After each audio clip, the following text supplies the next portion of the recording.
Oi, então, olá a todos, meu nome é Ricardo. Hoje a gente vai falar de complemento ortogonal, tá? Então, é uma continuação direta do vídeo anterior, que a gente falou sobre ortogonalidade, e agora a gente vai falar sobre a operação tomar complemento ortogonal de um subconjunto.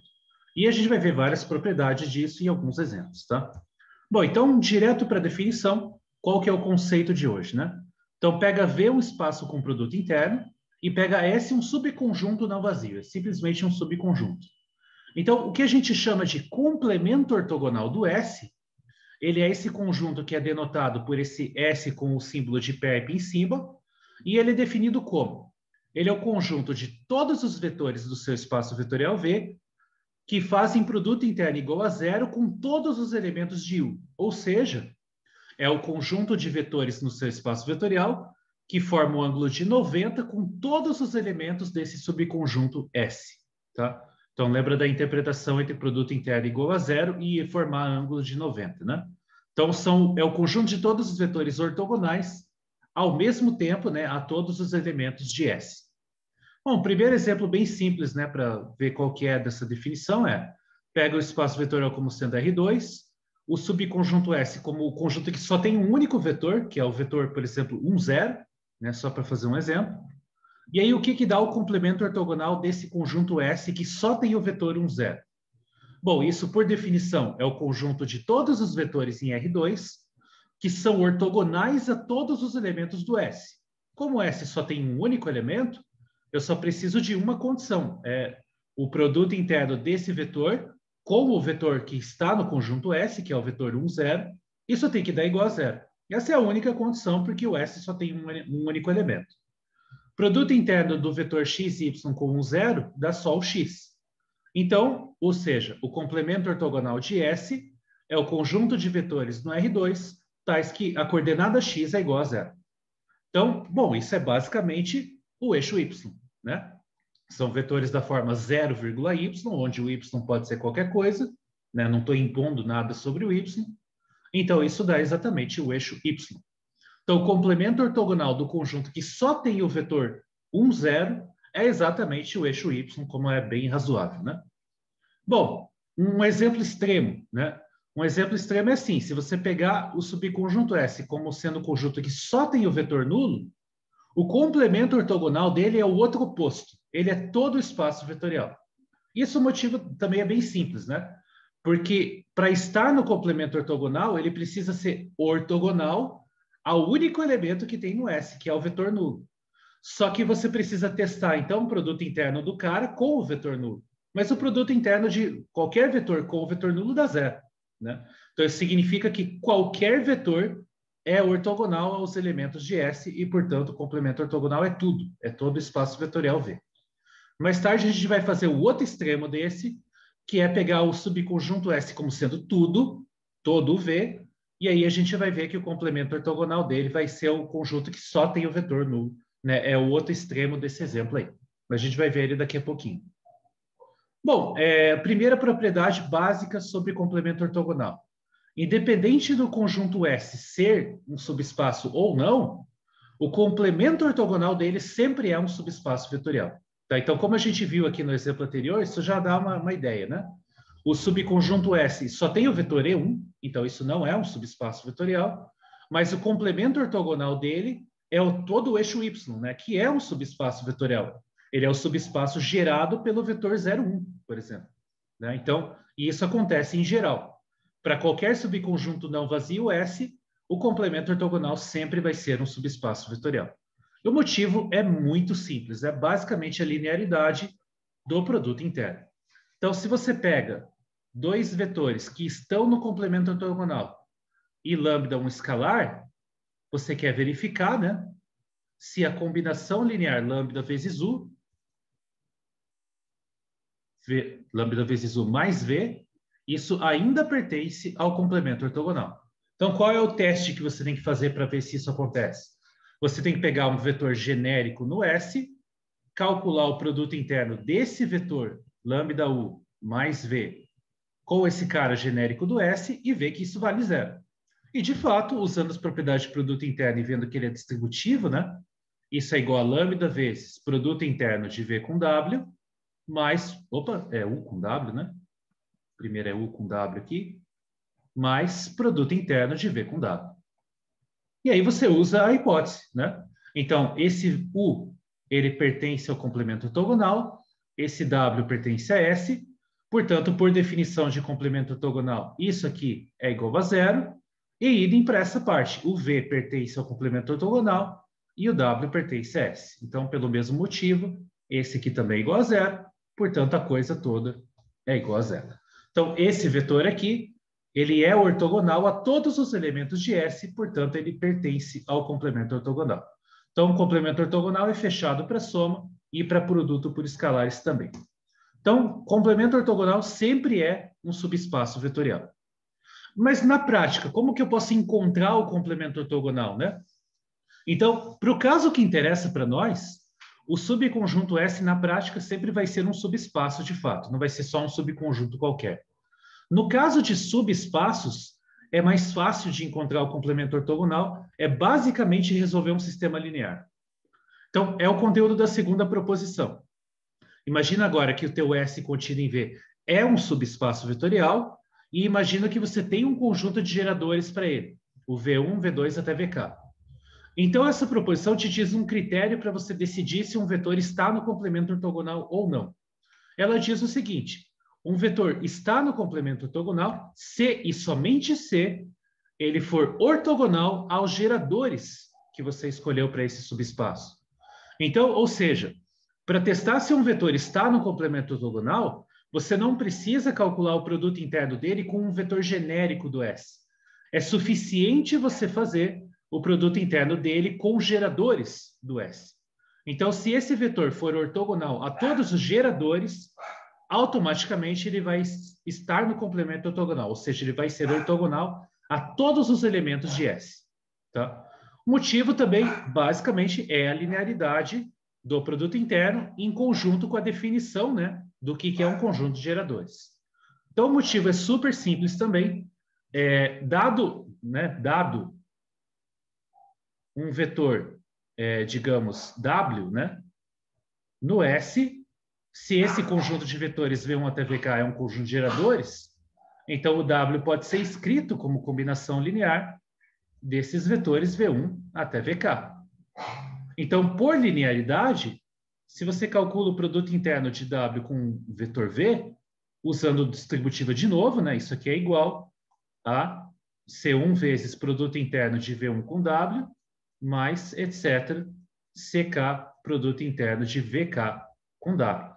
Então, é claro que se esses caras todos forem iguais a zero, ou seja, se o vetor... desculpa, aqui é V, né? Não é W. Aqui é V. Então, eu estou fazendo produto interno com o vetor V. Então, se o vetor V for ortogonal a todos os geradores, então todos esses caras aqui são iguais a zero, e, portanto, essa coisa toda é igual a zero. Ou seja, se o V for ortogonal a todos os geradores, então ele é ortogonal a qualquer elemento do espaço gerado por eles, né? Do espaço gerado por V1 até VK. E, portanto, ele pertence ao complemento ortogonal, né? E, reciprocamente, né? Se o vetor está no complemento ortogonal, então ele é ortogonal a todos os elementos de S, e, em particular, ele é ortogonal aos geradores, né? Então, o motivo dessa proposição é super simples, mas ele dá uma maneira de você tentar calcular, né, o complemento ortogonal sem verificar infinitas condições, né? Você verifica um número finito delas e você vai perceber, fazendo as contas nos exemplos, que isso é basicamente resolver um sistema linear. Então, vou fazer um exemplo disso, um exemplo numérico mesmo. Eu vou pegar aqui o S sendo esse subespaço aqui, né, o conjunto dos vetores em R4, cujas coordenadas satisfazem essas duas equações. Isso é um subespaço vetorial porque isso é o conjunto de soluções de um sistema linear homogêneo, né? As variáveis aqui, as únicas operações que você faz são somas e produtos por escalares, e o sistema é homogêneo, né? É igual a zero nas duas aqui. Então, isso aqui é o conjunto de soluções de um sistema linear homogêneo, portanto, S é um subespaço. E a gente vai encontrar, então, o complemento ortogonal dele.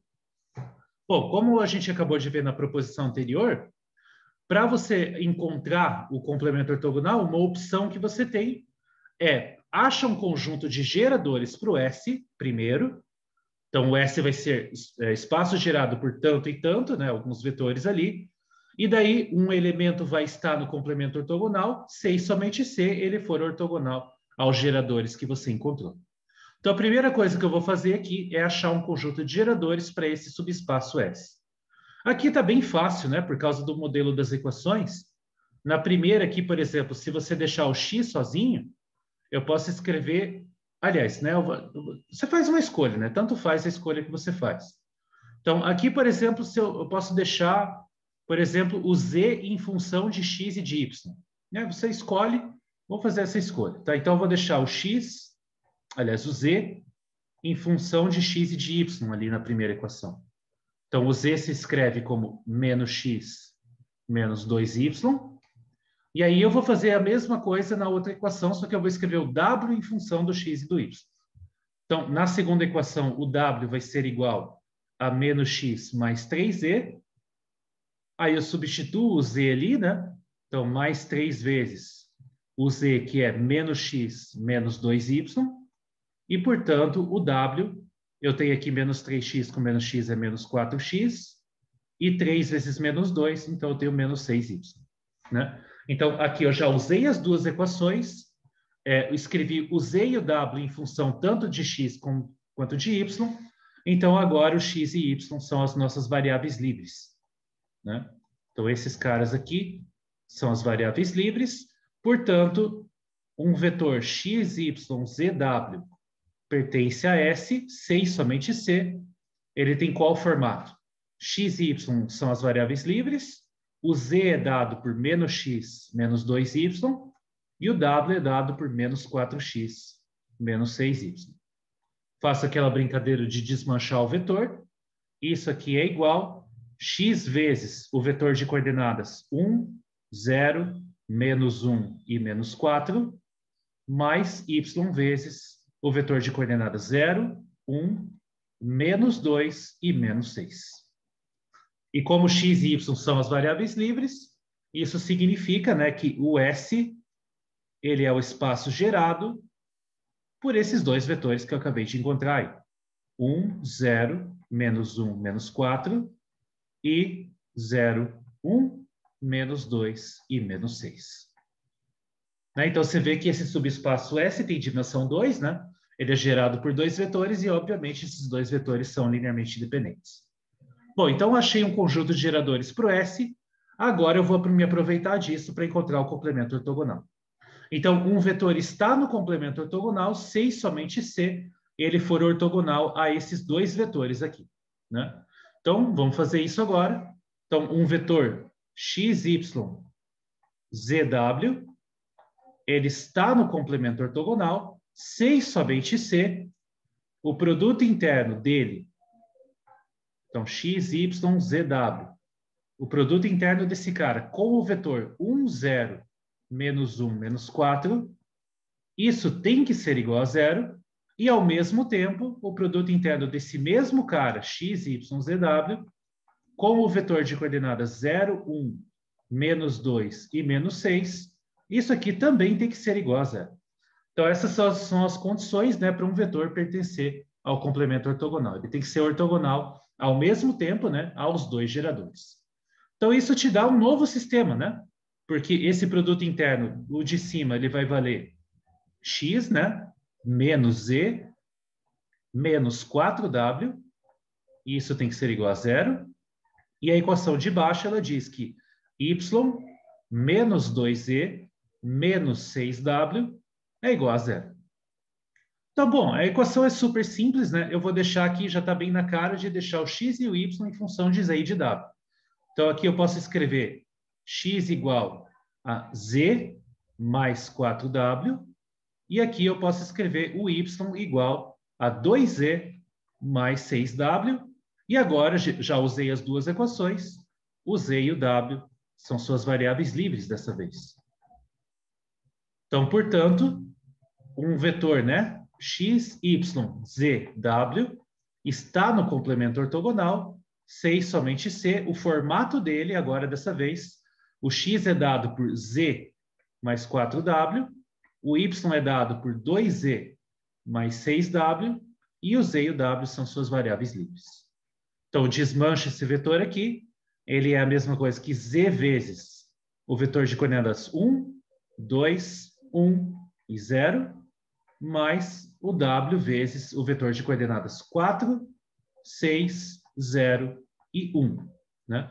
Então, esses dois vetores que eu acabei de encontrar, eles vão ser geradores para o complemento ortogonal, porque o z e o w aqui estão livres. Então, isso implica que o complemento ortogonal de S, ele é o espaço gerado pelos vetores 1, 2, 1, 0 e 4, 6, 0 e 1. Tá? Então, aqui está um exemplo de como você encontrar na mão, né, o complemento ortogonal, achando um conjunto de geradores para ele. Né? Então, tá aí. Aí você percebe um detalhe, né, que vai ser um detalhe que a gente vai voltar mais tarde. O S tem dimensão 2, o complemento ortogonal tem dimensão 2. E se você juntar esses 4 vetores que você encontrou, né, os geradores do S com os geradores do S ortogonal, você vai ver que isso vai dar uma base do R4 inteirinho. Tá? Então, a gente vai voltar nisso daqui a pouco. Isso vai ser uma verdade em geral. Tá? Se eu pegar o S e juntar com o complemento ortogonal dele, isso vai dar o espaço inteiro. Tá? Então, daqui a pouquinho a gente vai ver essa propriedade. Antes dela, uma proposiçãozinha que é muito útil por si só e que ela faz um gancho diretamente com o que a gente viu na vez passada. Então, vou recuperar a ideia aqui, que é o seguinte. Imagina que você tem V, um espaço com produto interno de dimensão finita, tá? E imagina que beta é uma base ortonormal, né, desse espaço vetorial. Então, os vetores V1 até Vn, eles formam um ângulo de 90 entre si, né? Cada par deles distintos, eles formam um ângulo de 90, e todos eles têm norma igual a 1. Lembra que a gente viu no vídeo anterior que pelo processo de Gram-Schmidt a gente consegue encontrar uma base ortonormal para qualquer espaço vetorial de dimensão finita que você quiser. Então, uma vez que você tem uma base ortonormal, como que você escreve vetores como combinação linear dos elementos dessa base? Acontece que quando a base é ortonormal, a cara dos coeficientes que aparecem na combinação são muito fáceis de calcular. Eles são basicamente, né, o que é o coeficiente que acompanha o vetor VK da sua base? É só o produto interno do vetor V com o vetor VK. É só isso. Né? Então, isso aqui te dá uma maneira de você encontrar as coordenadas de qualquer vetor que você quiser em uma base ortonormal. É só tomar o produto interno desse vetor com cada um dos elementos dessa base ortonormal. É isso que essa proposição está dizendo. Em alguns lugares, isso é dito, né, que esses números que aparecem aqui são os chamados coeficientes de Fourier. Tá? Isso tem a ver com séries de Fourier, que é um outro assunto em equações diferenciais. A gente não vai falar nada sobre isso aqui. Mas um exemplo disso, está no vídeo anterior também, é aquele conjunto ortogonal de funções senos e cossenos, de inteiros vezes a variável. Está relacionado com isso também. E, além disso, né, então você pode escrever o vetor V como essa combinação linear com esses coeficientes, e a norma do vetor V você pode calcular somando o quadrado dos módulos desses coeficientes aqui. Isso aqui, de certa forma, é um teorema de Pitágoras num contexto mais geral. Tá? Então, é uma maneira de você explicitar, né, a norma de um vetor usando os seus coeficientes. E essa norma é a norma que veio do produto interno, não é uma norma qualquer. É a norma oriunda, né, do produto interno. Então, por que vale essa proposição? E o motivo também é bem simples, e a conta para ver isso é uma conta que a gente usou várias vezes no vídeo anterior e ela de novo vai se repetir aqui. Então, você sabe, né, que a princípio o beta é uma base. Então, dado um vetor V qualquer nesse espaço vetorial, ele se escreve como combinação linear dos elementos dessa base.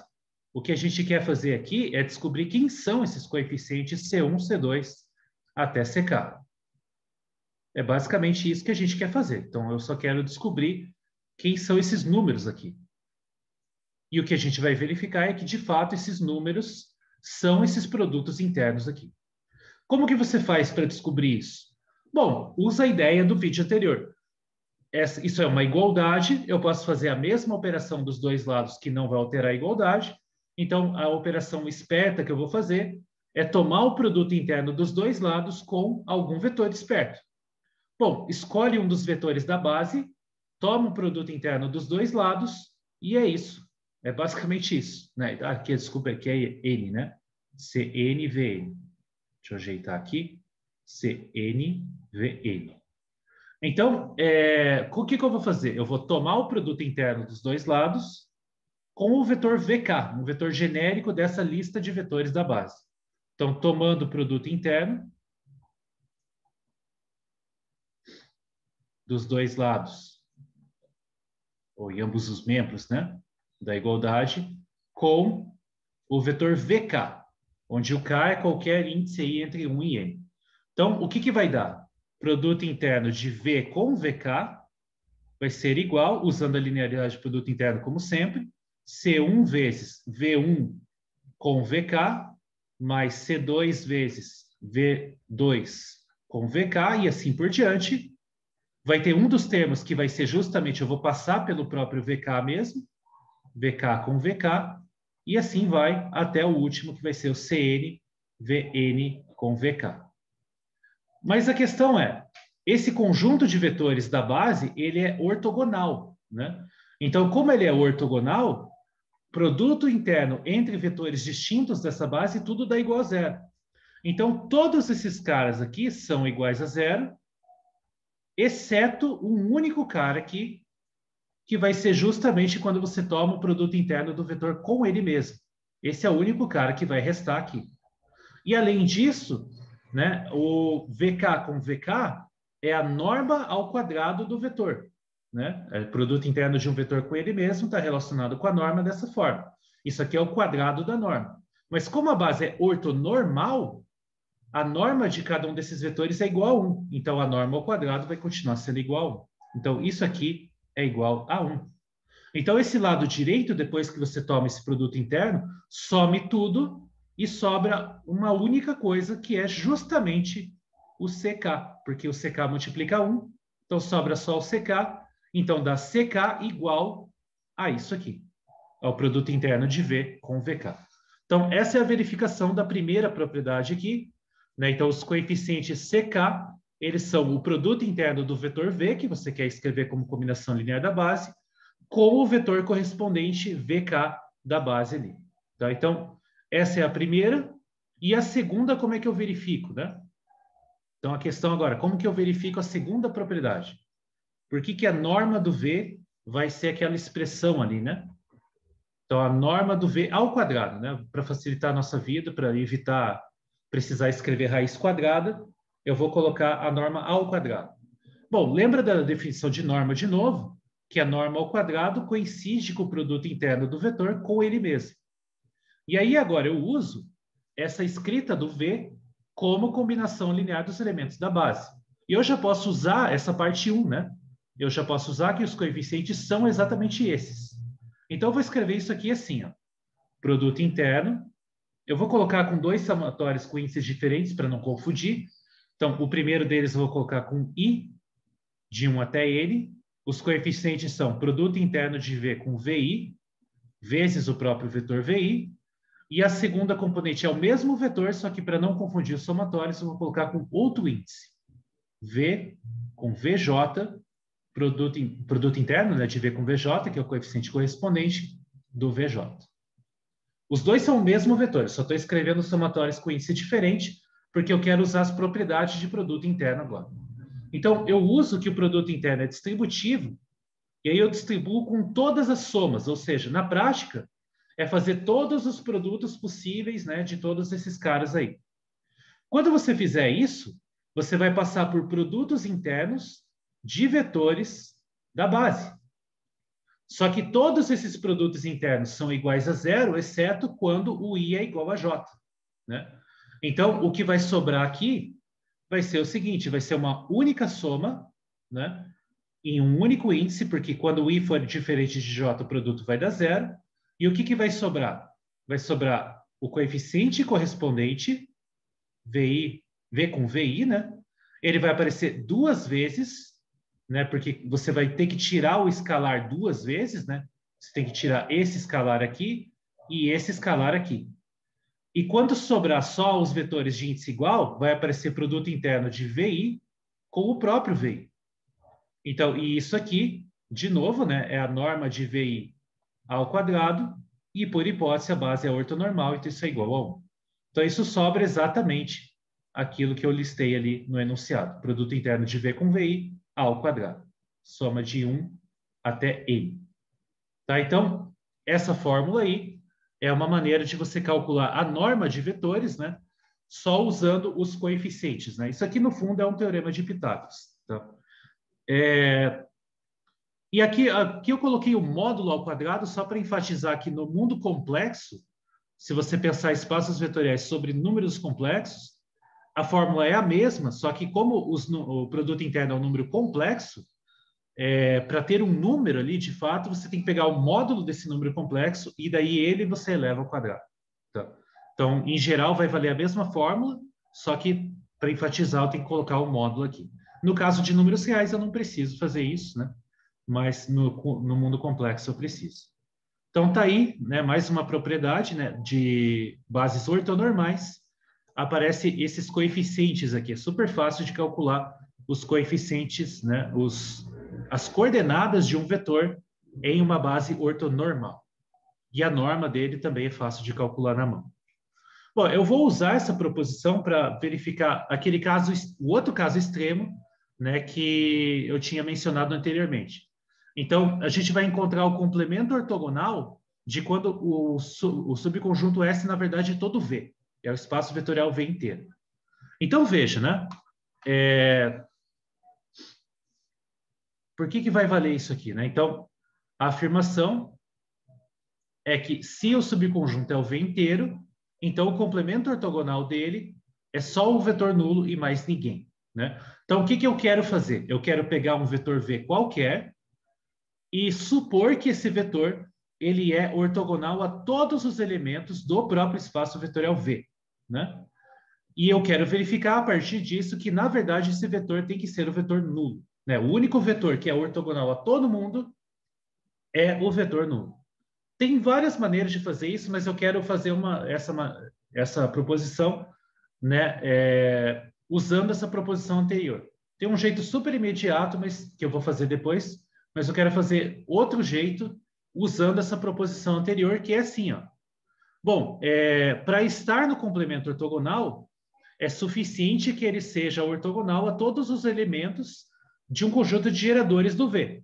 Então, em particular, se você tem uma base ortonormal do V, então, para o cara estar no complemento ortogonal, é suficiente que ele seja ortogonal a todos os elementos dessa base, né?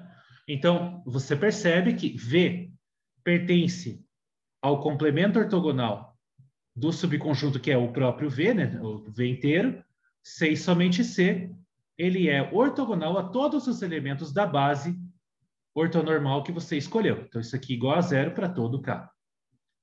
Ora, mas a maneira de escrever o vetor V como combinação linear dos elementos de uma base ortonormal é essa com esses coeficientes aqui.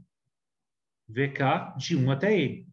Então, se esse vetor é ortogonal a todos os elementos de uma base ortonormal, todos esses caras são iguais a zero para todo K. E, portanto, isso tudo é igual a zero. Então, o próprio vetor V é igual ao vetor nulo, né? Então, isso está dizendo para nós que o complemento ortogonal do V é o conjunto que só tem o vetor nulo e mais ninguém. Então, isso é uma maneira de verificar isso, bem simplesinha, usando a proposição anterior. Mas tem outras maneiras ainda mais imediatas que eu vou comentar mais tarde. Então, esse é o outro extremo, né? Então, se o subconjunto é o espaço vetorial V inteiro, o complemento ortogonal dele é o outro oposto, né? O outro extremo. Ele é só o vetor nulo e mais ninguém. Bom, isso é uma proposição importante mesmo em dimensão infinita, tá? Então, tem contextos onde isso aí continua valendo e a demonstração é parecida com essa que eu acabei de fazer. Por isso que eu escolhi fazer essa daqui em vez de fazer uma um pouco mais imediata, digamos assim. Bom, aqui é a proposição fundamental sobre o complemento ortogonal que eu já tinha mencionado no exemplo numérico que a gente fez. Tá, então, imagina que V é um espaço com produto interno de dimensão finita, pega S um subespaço vetorial, então é aquilo que eu falei, se você pegar o S e juntar ele com o seu complemento ortogonal, isso dá tudo, tá? Em outras palavras, o espaço vetorial V pode ser escrito como a soma direta do S com o seu complemento ortogonal. Para qualquer subespaço vetorial S, vai valer essa propriedade aí. Bom, o que é uma soma direta, né? Lembrando lá. Significa duas coisas. Significa que todo vetor de V pode ser escrito como soma de um elemento de S com um elemento do complemento ortogonal, e, além disso, a interseção desses dois caras é só o vetor nulo. Tá? Então, são duas condições para verificar que a soma é direta. Eu vou começar verificando a condição da interseção, porque ela é mais fácil. Tá? Então, vamos lá. Primeira coisa porque a interseção de S com o seu complemento ortogonal é o conjunto que só tem o vetor nulo e mais ninguém. Tá? Então, aqui um detalhe que tem que tomar cuidado, tá? Porque eu já vou usar desde cara que o S é um subespaço vetorial. Como ele é um subespaço vetorial, em particular, o vetor nulo está nele. Como o complemento ortogonal também é um espaço vetorial, o vetor nulo também está nele. Então, a interseção não é vazia. Pelo menos um elemento ela tem. Né? Então, note que, como ambos S e o S ortogonal são subespaços, o zero pertence a ambos deles. Né? Então, o zero é um elemento da interseção. Em particular, a interseção é não vazia. Mas a gente quer ver mais do que isso. A gente quer ver que só tem o vetor nulo e mais ninguém. Então, eu vou pegar um elemento genérico na interseção, e eu posso fazer isso porque eu já sei que é não vazio. Tá? Então, vamos pegar um vetor genérico, né? Seja V, um elemento na interseção, e a gente vai concluir que esse V, na verdade, é o vetor nulo. Né? Bom, mas é só usar a definição, né? O V está em S e, ao mesmo tempo, no complemento ortogonal. O que diz a parte dele estar no complemento ortogonal? Diz que ele é ortogonal a todos os vetores que estiverem em S. Ora, mas o próprio V está em S, então ele tem que ser ortogonal a ele mesmo. Né? Então, isso implica... O que implica, né, que o V é ortogonal a ele próprio, mas isso significa que o produto interno do V com o próprio V tem que ser igual a zero. Ué, mas uma das propriedades de positividade lá do produto interno me diz que quando você faz o produto interno de um vetor com ele mesmo e isso dá zero, necessariamente esse vetor tem que ser o vetor nulo. Tá? Então, o único vetor que é ortogonal a ele próprio é o vetor nulo. Então, isso está dizendo para nós que um elemento genérico da interseção tem que ser o vetor nulo, portanto, a interseção é só o vetor nulo e mais ninguém. Tá? Então, a parte da interseção é isso. Né? A interseção dos dois só tem o vetor nulo e mais ninguém. Então, agora o que a gente vai ver é a parte, né, que é mais interessante, porque V é igual à soma, né? O subespaço soma de S com o seu complemento ortogonal. Ou, em outras palavras, por que qualquer vetor em V pode ser escrito como combinação, aliás, como uma soma, né, de um vetor de S com um vetor do complemento ortogonal. E aí a ideia de verificar isso é exatamente a mesma que a gente vem usando no vídeo anterior, que a gente fez até desenhos, né, no caso do plano e no caso do espaço.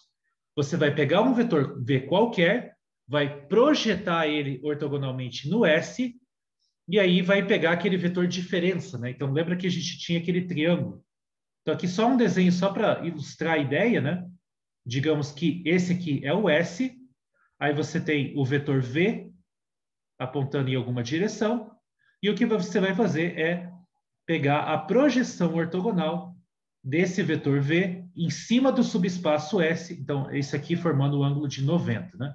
Lá no nosso desenho, esse aqui era aquele vetor vermelho, né?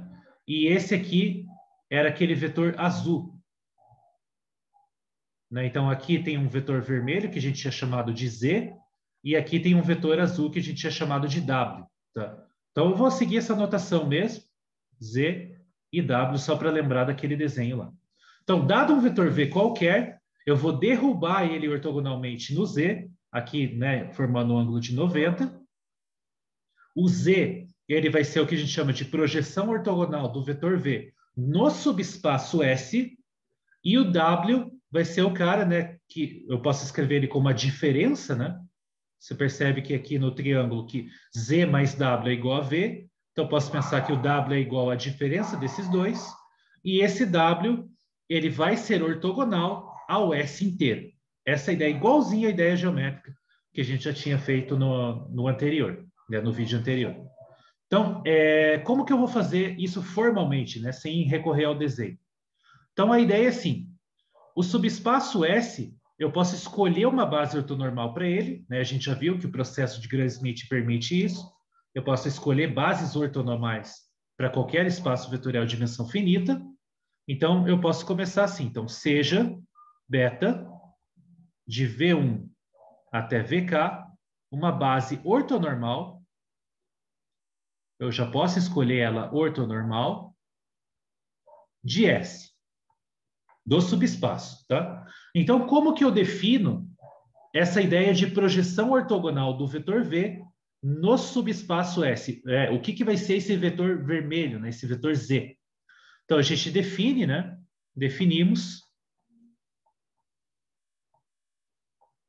a projeção ortogonal do vetor V no subespaço S, tá? Então, essa é a notação que eu vou usar aqui, imitando os anteriores, imitando o vídeo anterior, qual é a fórmula que vai aparecer?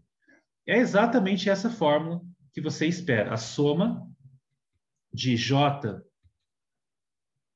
de 1 até K, produto interno de V com VK, aliás, VJ, né? Eu estou usando o índice J, tem VK vetores, VJ.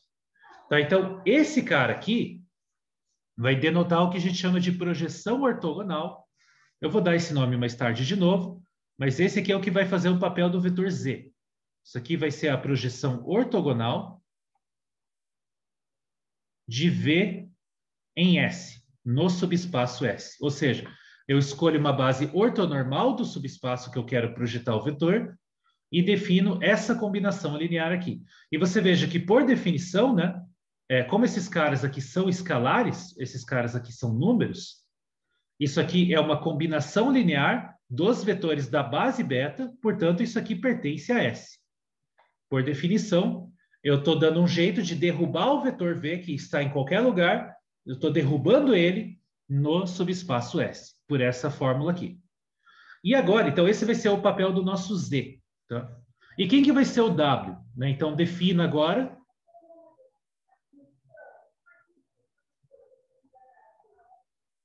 o W, né? O vetor W, que vai ser o vetor azul, eu vou denotar ele dessa forma aqui. Vai ser a projeção ortogonal, só que é sobre o complemento ortogonal do S. Esse cara aqui, por definição, ele vai ser quem? Ele vai ser justamente o V menos a sua projeção ortogonal sobre o subespaço S. Tá? Então, isso aqui imita completamente o que a gente viu no vídeo anterior sobre projeção ortogonal para construir, né, bases ortonormais usando aquele processo de Gram-Schmidt. Então, dá uma revisada no vídeo anterior e veja que aquilo que a gente fez lá é exatamente o que eu estou fazendo aqui também.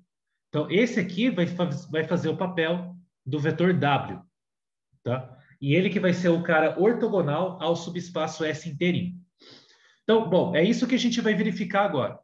Eu já sei que esse cara pertence a S, porque ele é uma combinação linear de vetores em S, e a afirmação que eu faço agora, a afirmação, é que esse outro vetor que eu acabei de definir aqui, PS perp de V, esse cara está no complemento ortogonal do S. Tá? Esse cara vai satisfazer aquilo que eu fiz no desenho. Tá? Então, esse cara aqui, o azul, né? Ele vai formar um ângulo de 90 com o S inteiro. Bom, mas eu tenho um conjunto de geradores para o S. Né? Eu tenho uma base, em particular, eu tenho um conjunto de geradores. Para verificar que esse cara está no complemento ortogonal do S, é suficiente eu verificar que esse cara aqui ele é ortogonal a todos esses vetores V1 até VK. Então, é exatamente isso que eu vou fazer. Tá? Então, eu vou calcular o produto interno desse vetor, que tem essa notação complicada aqui, com o vetor VJ para um J genérico, né? E aí a gente vai verificar, então, que isso aqui vai dar igual a zero. Bom, mas como que eu calculo isso? Eu uso a definição do vetor, né? Isso aqui é o produto interno de V menos a projeção ortogonal sobre o S do V. E eu quero fazer isso produto interno com VJ. Uso a linearidade de produto interno, isso é produto interno de V com VJ, menos produto interno da projeção de V sobre o S com o VJ. E aí agora eu vou usar a definição desse cara como projeção, né? Eu vou usar essa expressão aqui e calcular o produto interno dela com o VJ. Bom, mas isso é simples também, né? Porque isso aqui vai ser igual produto interno de V com VJ menos o quê? Bom, agora você pensa, eu vou fazer o produto interno dessa coisa toda, essa soma aqui, com o vetor VJ. Aí você usa que esses vetores são ortogonais. Então, dentre todos esses produtos internos que eu vou fazer aqui usando a linearidade, de novo vai sobrar um único termo, né? Vai sobrar só o termo relacionado ao VJ, de fato, né? Todos os outros vão dar igual a zero. Então, vai dar o produto interno de V com VJ, que é o escalar ali que acompanha na frente do V, né? Do VJ, vezes, de novo, o produto interno de VJ com o próprio VJ. Você veja que as contas se repetem, né? Várias vezes elas acabam se repetindo. Aí, de novo, produto interno de VJ com VJ é igual a 1, porque a base é ortonormal. Então, fica um número menos ele mesmo, né? Então, isso aqui é igual a zero, né? Então, é igual a zero, ou seja, esse cara aqui, ele é ortogonal a todos os vetores dessa base do S, portanto, ele está no complemento ortogonal do S. E por definição, né? Agora analisa essa definição aqui de volta. Por definição, eu posso isolar o vetor V aqui, né?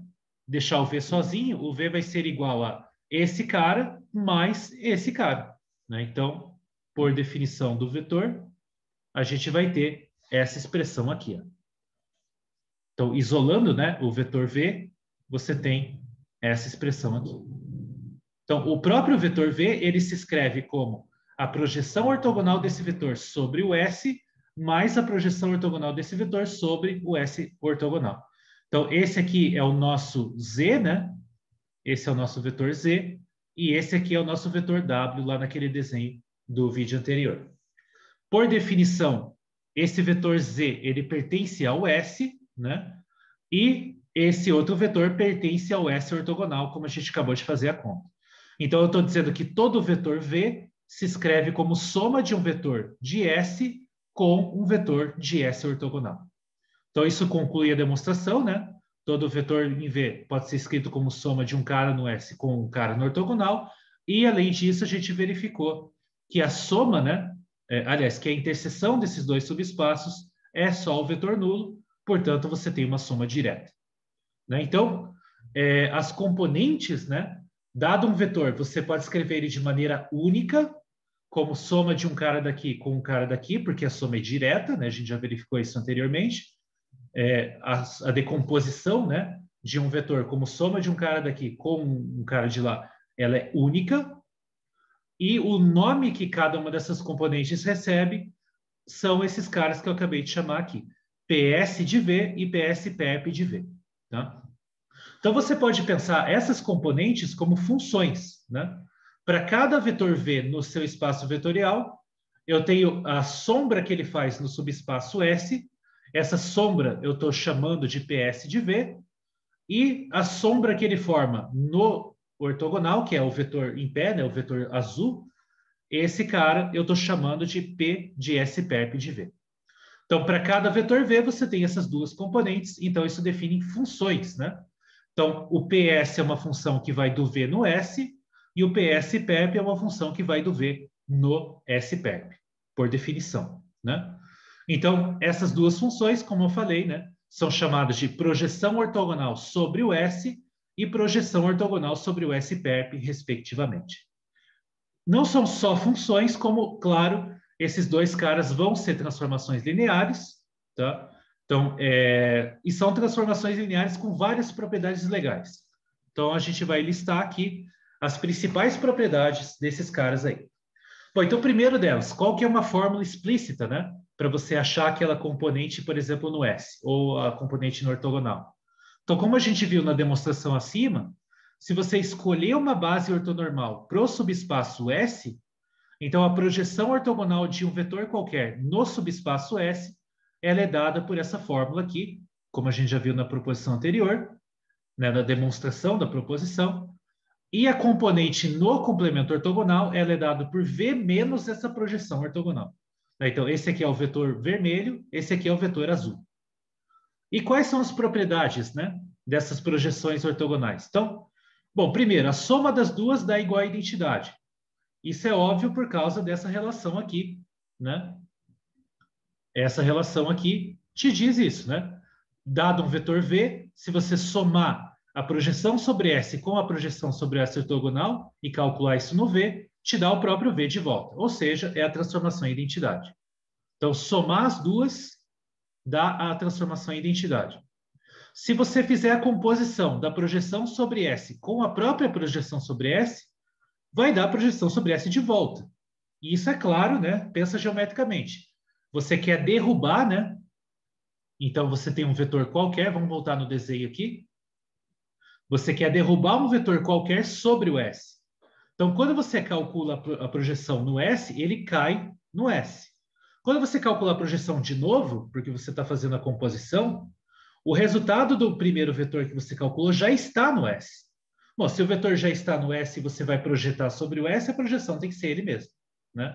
Ele já está no S, então a sombra que ele forma no S é ele próprio, né? Então, isso está dizendo essa propriedade aqui. É a propriedade 2, né? Projetar um vetor que já está projetado é o mesmo que projetar o vetor original, porque se ele já está no S, a projeção é ele mesmo. O análogo é dessa outra propriedade para o ortogonal, vai ser semelhante. Em vez de você projetar no S, você vai projetar no ortogonal, mas é óbvio que é semelhante.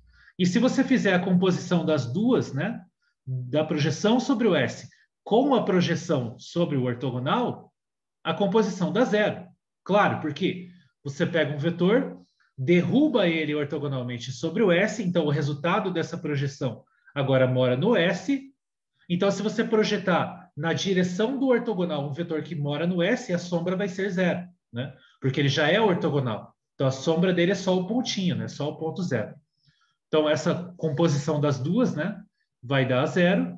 E, além disso, né, você pode calcular a norma do vetor V, somando os quadrados das normas das suas sombras, né? Isso aqui, de novo, é tipo um teorema de Pitágoras, né? Você volta aqui nesse desenho, você tem um triângulo retângulo aqui, aí a norma do V, que é a hipotenusa desse triângulo, a norma dele ao quadrado vai ser igual à norma dos quadrados dos catetos, né? Então, a norma do vermelho ao quadrado mais a norma do azul ao quadrado. E a norma do vermelho e do azul são justamente essas normas dessas projeções aqui. Então, isso é, no fundo, um teorema de Pitágoras, né? Então, todas essas propriedades são bem simples de verificar, eu já meio que falei elas, né? Então, essas aqui eu vou deixar para vocês verificarem os detalhes como exercício.